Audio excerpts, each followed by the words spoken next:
khế xuống đây nó nghe mau to phạt như này nghe này vẹo pi hiên mà vẹo pi vẹo muốn như thà clay làm tên rồi dương chọc đam chơi đi chênh chăm chụp chụp mua nhom nơ pe nhom cặp đam chơi đi chênh rồi bà lỡ nhom cặp buồn đam đấy xong đam chết này sao thế này chơi dương ban đến chả ta cặp thôi lên là thân thế cặp nem tiếp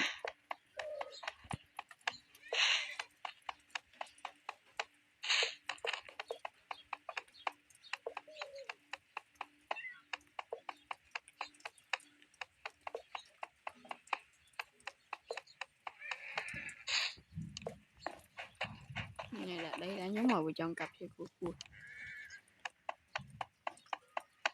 cặp cho má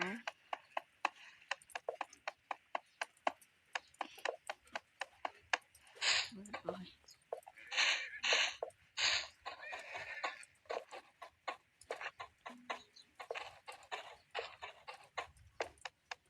hắn đang chụp clean thì cái thằng mình trên đấy thì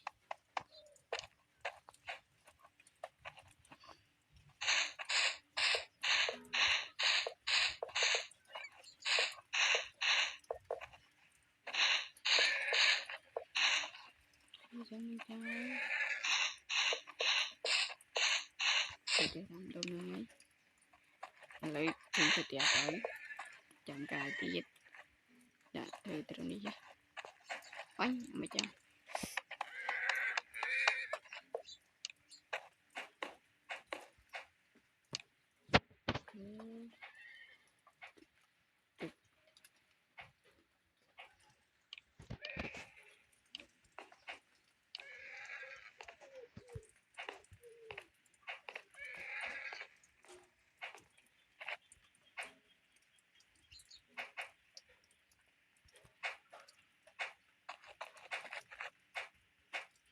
chẳng tiếp gì ok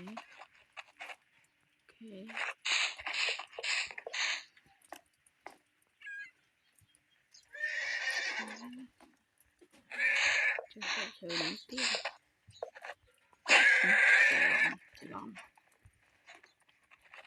chạy lòng xong tôi bóng xe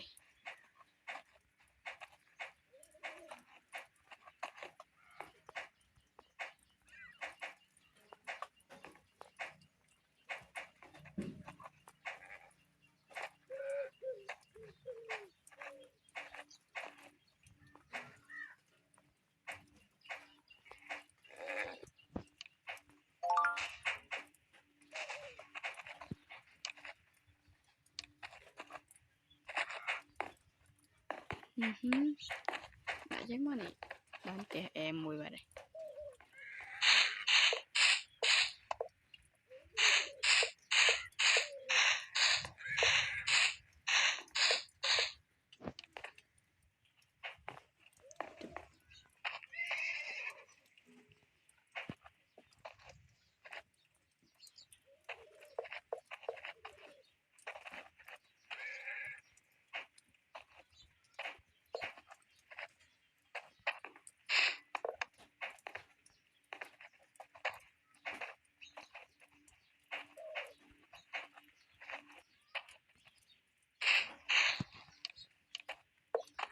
hơi thì bà hơi đi sạch món không xuống để chỉ thả mùi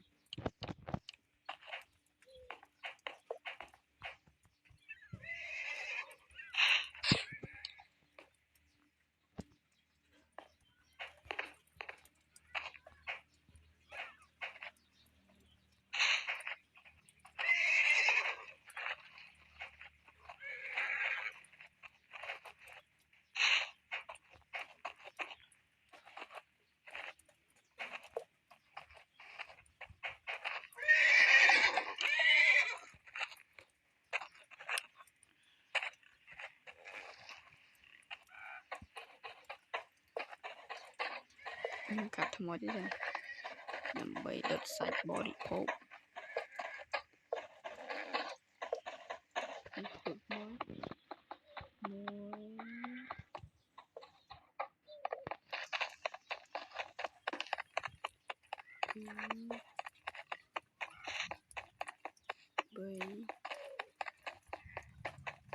buồn pram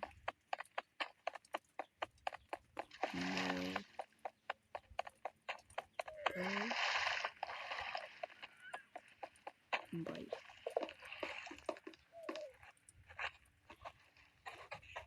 mình đi chơi rồi dục tiệt hơi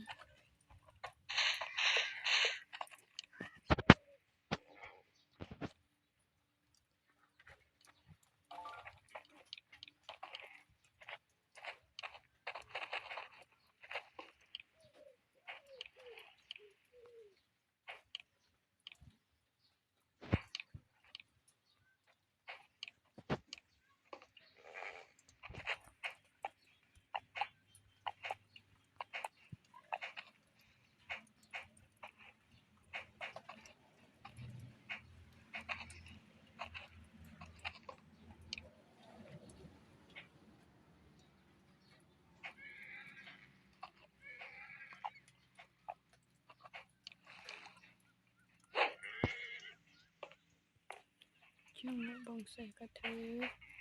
chật này đặt bẫy chấm chấm hai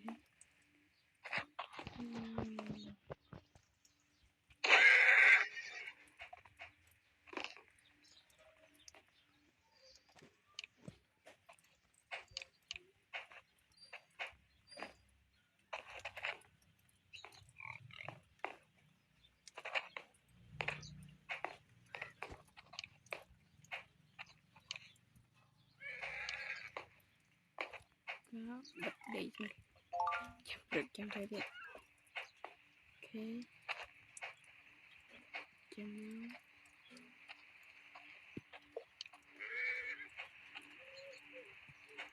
bật đây dùng ai chọn chơi rồi chọn xem nhau nữa càng là chơi cho nó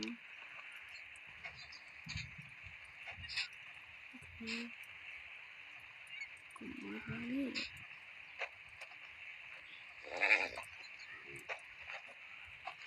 nó sẽ nhiều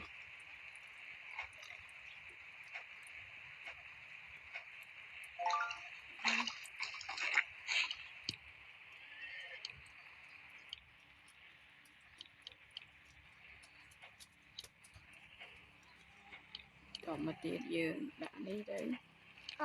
mày trên đây mà dương tôi gặp đi chân trong cái việc để chăm dương chút này cho mình đẹp rồi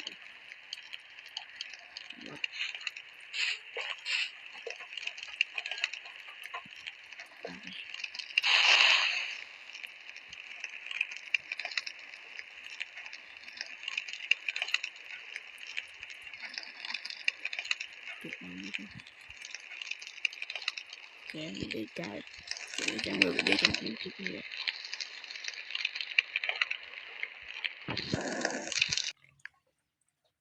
ok lại các bạn bật lại cài mà đo chúng ta cũng ra lại đấy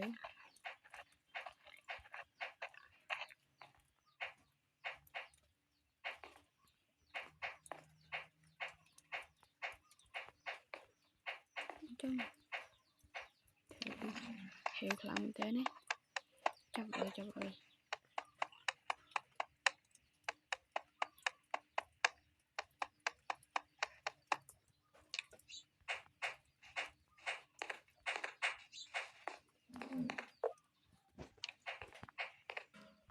sạch body khô lên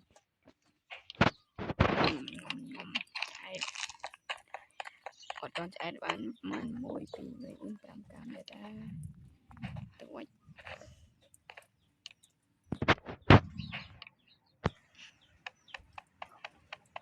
những ra cũng ra lên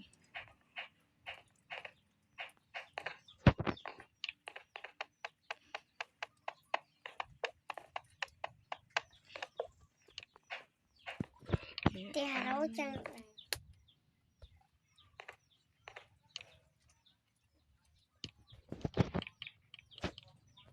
còn một kia dương thôi đi tới thứ gắm đa lai vừa tiếp bị chuẩn. Ok, chân máu.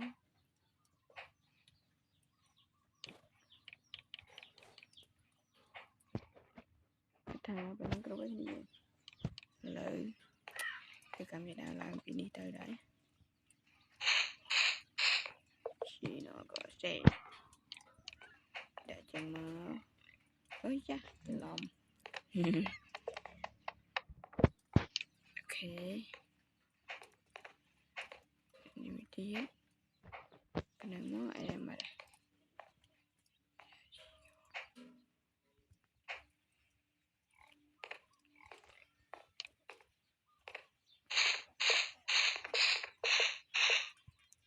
bây giờ bằng lập tới những cái chặt bên trong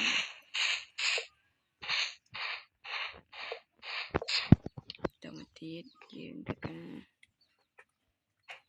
chờ lòng thì bên ăn chân máu chết đó khai là nghĩ cái đấy cái gì đó khai là nghĩ con này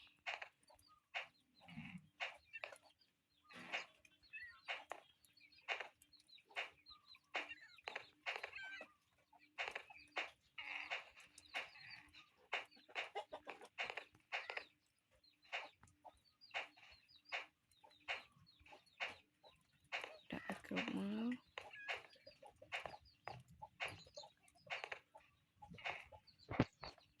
Ok, điểm rồi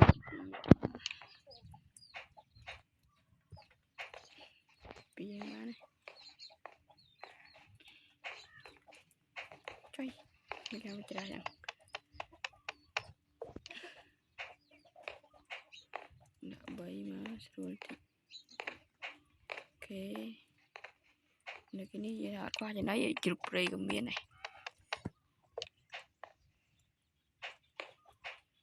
đó đỡ nghe nụ cài cho qua cái chữ nó chỉ đã dân pí này khai pin bơ rồi mày ok tội đừng nói với thà em xem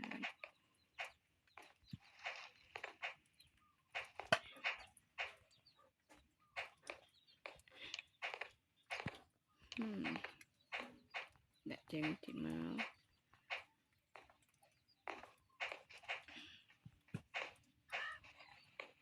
em khăn tiết phổ biến nhưng mà toán thơ nhưng chẳng thơ mà bị mò đấy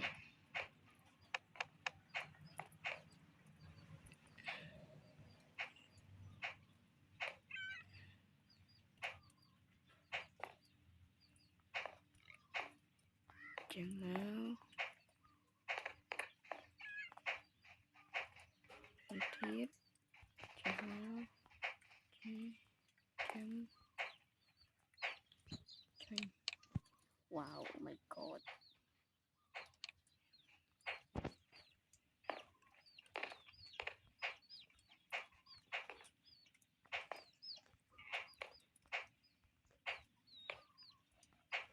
mấy cho update ra món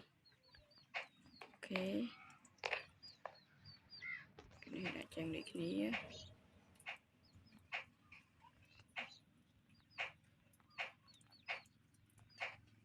ok ok bạn chọn lời ôi chọn lời những từ từ tỏ giả ta tỏ giả những tông cái này tỏ giả tông cái này ok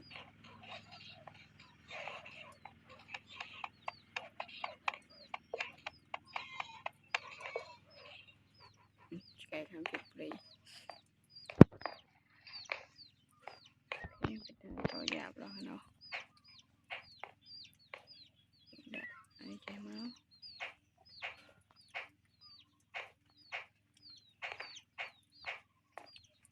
không đã khô chứ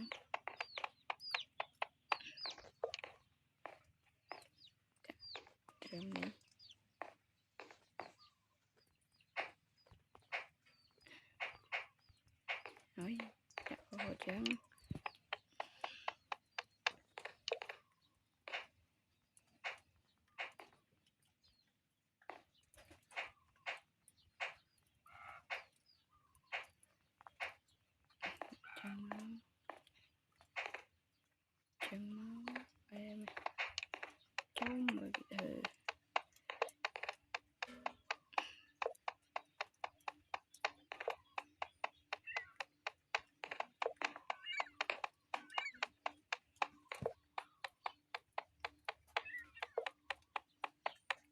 năng tụi mình pruin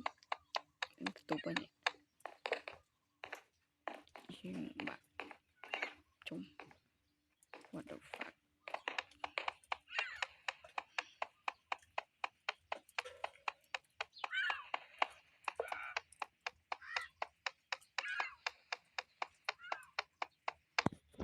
đã đi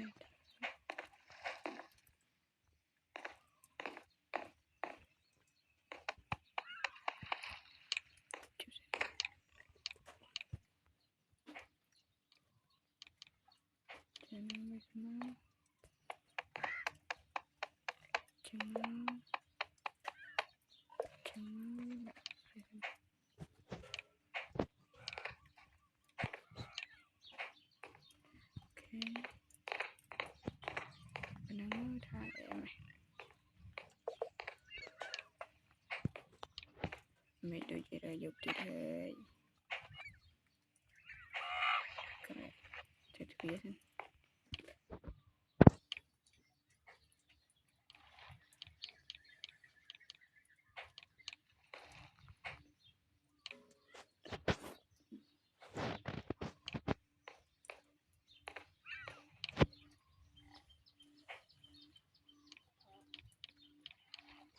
được năng giải thức chung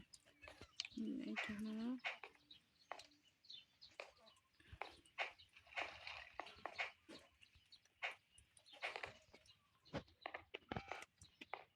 sau đó giờ lại chơi bữa đây lại sạch nọ cho bữa cái chuồng là không biết cái chơi rồi vậy chôm nếu tụi đi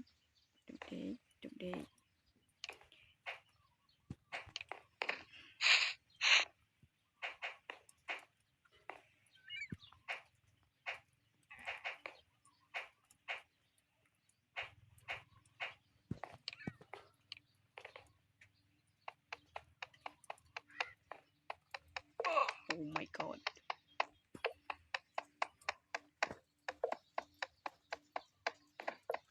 thì chết cái chuồng từ đây đuôi mình nhóm này thì chết quay bây giờ các bạn đi chơi xem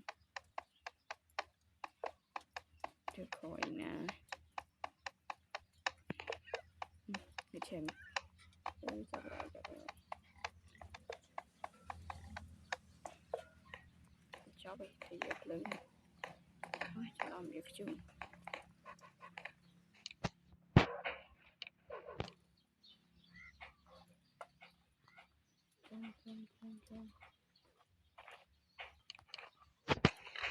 nuôi nó nuôi tôi cứ nói lại tao mà chết cái dương đã thì lừa nó đi mùi đại mà chơi được chén tục đây cái dương đã mùi đại chơi khai chơi cho mọi chung mà dương ca xong ra nên năng đầy nói chụp đi ôm cái chả dương đi với bọt chả mưa bị đi em dân chút đi người ta bị đi du không tên lấy cứ cái nhưng mà anh cho mò lấy thế với người ta chịt hơi chắc đã có thể nhưng thực ra chỉ mong thôi bố thôi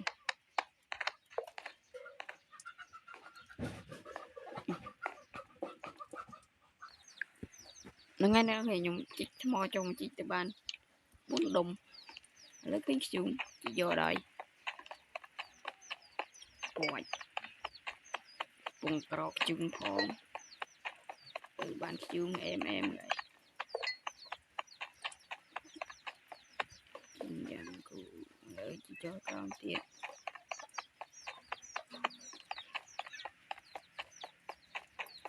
lấy trăm chục mình nhung về em chỉ cho mò ban ra đại vì nhung mà tao thế bánh lục bòn đi con spa cùng nó lấy tẹt này đâu cảm tì rồi đó mình có thể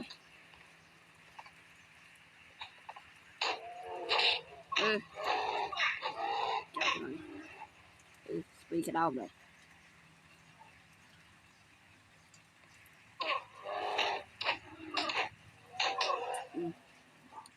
តនារួចទេពេលនេះ มันก็เป็น អូខេ บัตรที่จอบนี้ ឥឡូវយើងធ្វើការបិទទ្វារជាប់វាតែម្ដងន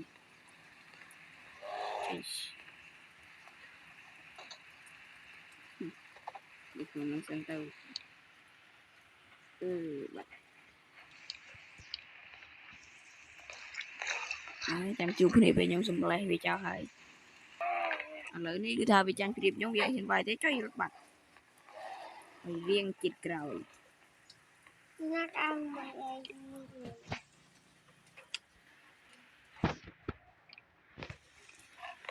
ការបិទទ្វារនៅអូខេបាត់ហើយសម្រាប់បន្តិចទៀតសិនចាំជួបគ្នាពេលខ្ញុំលើកអូខេអ្នកគ្នាលើអេពីសូតយើងមកដល់ទីបញ្ចប់តើពលយើងចាំអេពីសូតក្រោយខ្ញុំធ្វើទៅហើយបាយបាយជួបគ្នាវីដេអូក្រោយ